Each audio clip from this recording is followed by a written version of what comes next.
Hi అందరికీ welcome to my channel. It's me Rajeshwari. నేను మీ రాజేశ్వరిని. ఈరోజైతే ఊరు నుంచి మా బావగారైతే ఇలా కందికాయ తీసుకొచ్చారు. వాళ్ళు విలేజ్‌లో ఉంటారు.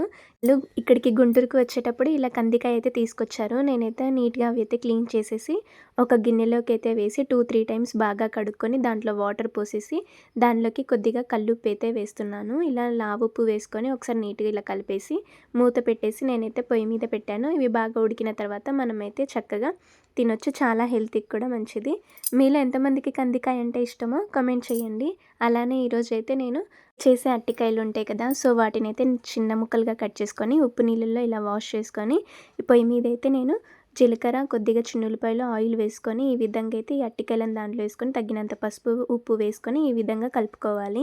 ఇలా కలిపిన తర్వాత మగ్గిన తర్వాత మనమైతే కొద్దిగా కారం, కొద్దిగా ధనియాల పొడి వేసి నీట్‌గా మళ్ళీ ఒకసారి బాగా కలుపుకొని ఉప్పు, కారం అరటికాయలకి కొంచెం పట్టుకునే వరకి ఒక 10 మినిట్స్ అయితే బాగా మగ్గనిచ్చిన తర్వాత చాలా టేస్టీగా ఉంటది. ఈ విధంగా అయితే అరటికాయ వేపుడు చేశాను. లాస్ట్‌లో కొద్దిగా కొత్తిమీర వేసేసుకొని మనమైతే ఒక బౌల్‌లోకి సర్వ్ చేసుకోవాలి. అలానే చిక్కుడుకాయ టమాటా, టమాటో పప్పు, అరటికాయ వేపుడు, వేడివేడిగా అన్నం. మీకు ఈ వీడియో నచ్చితే లైక్ చేసి, షేర్ చేసి, సబ్స్క్రైబ్ చేసుకోండి. Thank you for watching.